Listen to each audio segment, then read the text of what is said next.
دەکەواتە ئەم ئومەتە چۆن یەک خوایەکی هەیە، یەک پێغەمبەرێکی هەیە سەڵات و سەلامی خوای لەسەر بێ، یەک دینێک و یەک بەرنامەیەک و یەک قورئانێکی هەیە، ئەبێ یەک لاشە و یەک جەستەش بێ.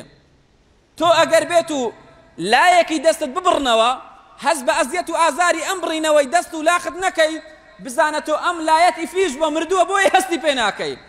کاتێک تۆ دەبینی لایەکی ئەم ئومەتە بۆردومان دەکرێت، لایەکی ئەم ئومەتە برسی دەکرێت، تینوو دەکرێت، دەکوژرێت، تۆ لە نێو ماڵی خۆتا دوعایان بۆ ناکەی، تۆ بۆیان ناگری، بە پەرۆش نابی بۆ ئەو خوشک و برایانەمان لە غەزا، بزانە تۆ لای ئیمان و ئیسلامەکەت مردووە.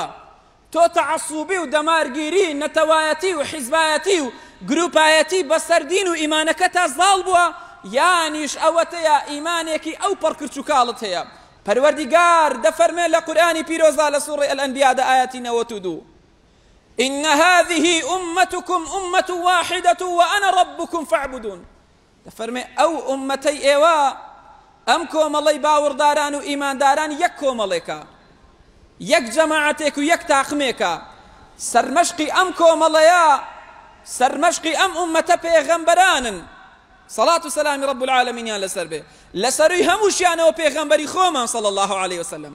ئەم ئومەتە ئەبێ یەک ئومەت بێ. خۆزگایە چۆن مسلمانان و ئیمانداران بەیەکەوە لە مزگەوتەکان کۆبوونەوە بە یەک سەفیان دەبەست، ئەوا لە تەواف و لە سنووری عەرەفەیە بەیەکەوە دەوەستان کە ڕێژەی مسلمانان ئاوا بە زۆری دەبینین لە بەجێگەیاندنی مەناسکەکانە.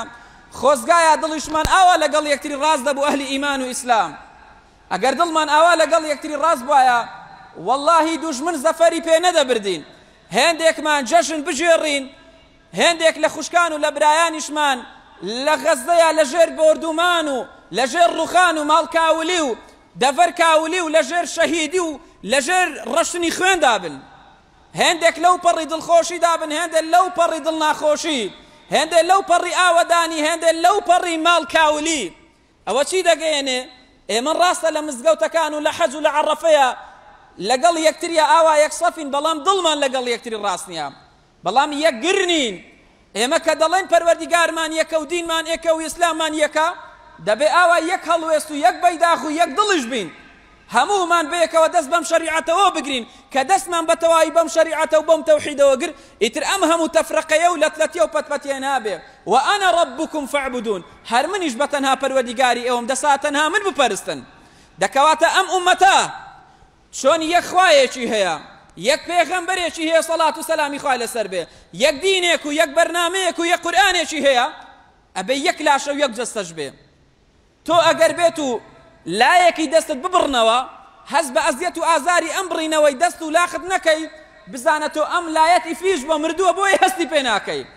کاتێک تۆ دەبینی لایەکی ئەم ئومەتە بۆردومان دەکرێت، لایەکی ئەم ئومەتە برسی دەکرێت، تینوو دەکرێت، دەکوژرێت، تۆ لە نێو ماڵی خۆتا دوعایان بۆ ناکەی، تۆ بۆیان ناگری، بە پەرۆش نابی بۆ ئەو خوشک و برایانەمان لە غەزا، بزانە تۆ لای ئیمان و ئیسلامەکەت مردووە. تۆ تەعەسوبی و دەمارگیری، نەتەوایەتی و حیزبایەتی و گروپایەتی بەسەر دین و ئیمانەکە تا زاڵ بووە، یانیش ئەوەتەیە ئیمانێکی ئەو پەڕکرچ و کاڵت هەیە.